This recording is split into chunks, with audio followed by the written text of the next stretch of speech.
It's unfortunate that the missionary priest could not be with us, but God provides. I don't believe in coincidence, I believe in God incidents.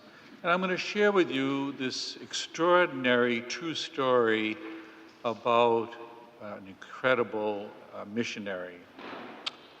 The New York Times recently profiled an American priest who has been working among the poorest of the poor in Bangkok, Thailand. His is the story of an imperfect human being who makes extraordinary things happen. Father Joseph Meyer, Father Joe as he is known, has lived among the cast-offs of Bangkok slums for more than 50 years. He began by opening a school in a former pigsty near a slaughterhouse where he taught children from the most destitute families how to read and write and provided them with what was often their only meal of the day. That little school he cobbled together has grown into a network of more than 30 schools that have taught more than 30,000 children, a home for abandoned mothers and children, and an AIDS hospice that has evolved into a home healthcare system. Father Joe calls himself an outcast among outcasts, a misfit who found his place in Bangkok's Klong Toi neighborhood. His ministry started as a sort of exile for the American priest who was shunned by his superiors for his boorish behavior and drinking. Quote, "Nobody wanted me around. I was a drunk. I was always angry about something, an angry young man. I didn't fit in."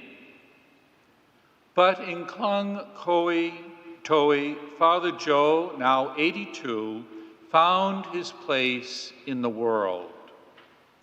He was raised by a single mom in Longview, Washington.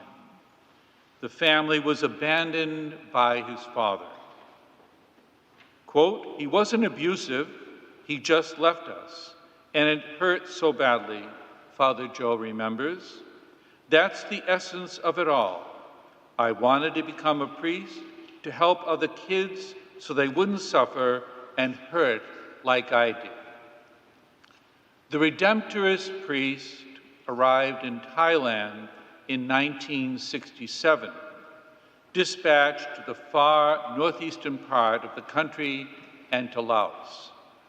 After the war came to Laos, he was reassigned to Klong Toi, almost as far out of sight as if he had been in the distant highlands.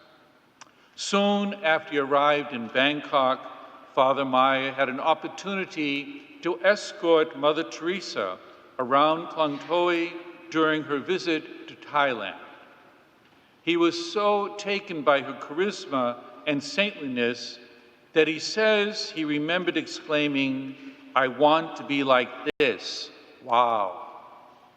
Inspired by Mother Teresa, Father Meyer began visiting the inmates at a maximum security prison and an immigration jail.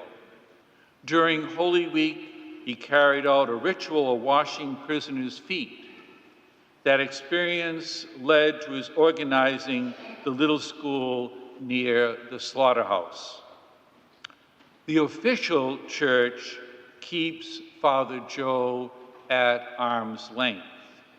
Even his closest associates admit that he can be demanding and abrupt, but the desperate poor he works with and for love him as grandpa and brother to all. As a brother Redemptorist priest says, Father Joe is like a prophet in his work. Father Joe's work heralds the love of God, Emmanuel in our midst. What he has done for the poor of Bangkok proclaims the justice and peace of God that the child of Bethlehem will reveal. We have many opportunities in our own everyday lives to be prophets, Emmanuels of God's love in our homes and businesses and schools, to proclaim in our own time and place that the peace of God has indeed dawned. I will conclude with the following contemporary psalm entitled Psalm of an Emerging Emmanuel by Edward Hayes. O come, Emmanuel, I pray with upraised eyes. Drop down, O dew of heaven, that God might walk and talk on earth, might heal and feed our sin-soaked world. O come, Emmanuel, my prayers like searchlights comb the starry winter skies.